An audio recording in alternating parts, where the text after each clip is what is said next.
Homeowners are hearing mixed signals. Rates might drop, but inventory is still building and buyers are waiting for deals. If you're tempted to list your property this year, you need to understand the risk before making a move. In 2025, a bidding war breaks out, you pocket a life-changing profit, but in reality, more sellers are flooding the market, buyers are cautious instead of quick to sell, and you could face months of carrying costs or price cuts. We're going to dive into 3 reasons why you shouldn't sell this year, get into some of the details around psychology, legal, tax, and policy things, and then who should be selling this year. Reason number 1, rising inventory. So listings in Metro Vancouver are climbing. More supply means your home has more competition, which usually pushes prices down. If you list this year, expect more negotiations, longer time on the market. If you were to invest in anything, you need to invest in staging, working with a professional realtor who can get top dollar for your home and is a specialist in your neighborhood, and even better, whatever product you're trying to sell, whether it be a detached home, a townhome, or a condo. Marketing and pricing has become more important than ever, and you need to work with the pros to get your home sold for the most amount of money and the least amount of time. The second reason why you shouldn't sell this year is buyer psychology. So buyers know interest rates may trend downward, so they're holding off. Many are holding off, expecting homes to get cheaper later in the year. This kind of delay weakens demand, especially in earlier this year, and we're seeing it through the summer as well. So listing now may mean fewer serious buyers are willing to show up. And then lastly, financial costs. So even if rates dip, mortgages still remain expensive. Monthly payments are much higher than they were just a few years ago, so affordability is still strained. This is limiting the amount of buyers that are able to purchase and what kind of mortgages they can get.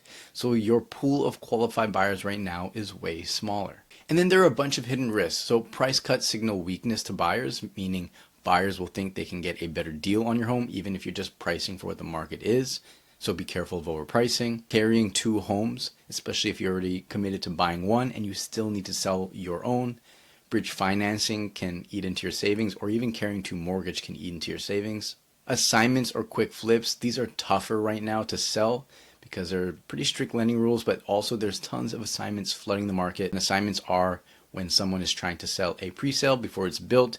They sell the contract to the pre-sale instead of the actual unit because it doesn't exist yet. Insurance and strata fees keep climbing, and this is adding pressure, more costs to their monthly expenses, which will eventually eat into how much they can afford to buy a home. The federal anti-flipping tax still applies if you sell within 12 months of ownership. BC new short-term housing rules that reduce investor demand. And, investors form a large part of the Vancouver market. So when you have these flipping restrictions and short-term rental restrictions, these investors, this demand doesn't exist or is greatly reduced. Always confirm with a tax professional before listing and work with a realtor who knows the restrictions and knows who to market to. If your product is mainly investor-focused demand, try to pivot with your marketing and see if you can build traction that way. Let's talk about psychology. So selling in a cooling market feels extremely stressful. Homes sit on the market longer, feedback is a lot harsher, and many sellers regret listing too early. But now for buyers, buying strategies right now. So wait and watch for motivated sellers who actually do cut their prices. And as you sit and watch the market, you will notice these signs where a seller is more, interested in selling, so they'll be more aggressive price cuts. They'll be doing more open houses and more marketing. Reach out to these realtors who are representing these sellers because you can get some information. Maybe they've already committed to a purchase. Maybe they need to liquidate as soon as possible to move the money to other places. These are the types of sellers you need to be focusing on. Get pre-approved early so you can act quickly when a deal appears. The market may be slower and there may be tons of listings, but there are still multiple offer scenarios in this market. So if you're not pre-approved and you can't act quickly, you can miss out on these deals. Negotiate extras. So sometimes the dollar value might not be the only thing you can negotiate. There are prices, terms, dates. There's also appliances, repairs, and closing costs. Selling strategies if you must sell in 2025. First of all, you need to price realistically, not aspirationally. What I mean by this is we typically see 3 different pricing strategies in the marketplace. There is aspirational pricing where you price above the market and hope that you get bid down, so leave room for negotiation. There's event pricing where you list way below market in hopes that your home gets bid up in multiple offers, or you price with the market. And right now we're seeing pricing with the market a much better strategy, even a little bit below the market, because as prices start to trend downwards, they'll find you here at your list price. If you list a little bit too high, the market's going to move past you, meaning you're going to have to reduce price, sometimes even aggressively, to make sure you find a buyer for your home. Next is timing your listing with the spring market or the fall market, where we see activity the highest.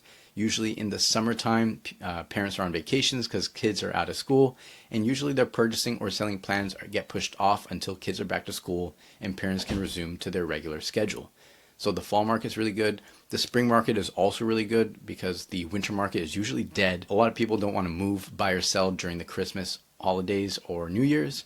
Definitely not move during that time. You want to be settled so you can host family and have a really chill holidays. So we see the demand start to pick up again in the spring. So if you need to sell, focus on fall or spring. And then lastly, be ready to negotiate. Buyers have so much leverage. If they're not happy with your home, they can just move on and start writing offers on the next one and hopefully find another seller that is more willing to negotiate. So be flexible, especially like I mentioned, non-monetary items. So dates, terms on the contract, subject removal. So maybe you have to do a few more repairs or give a few more inclusions just to get the deal done. This type of flexibility is going to be so important if you need to sell in 2025. These strategies are going to be so important if you need to sell this year. Now, who should sell and who shouldn't? You should sell if you're relocating, divorcing, or you can't carry your mortgage.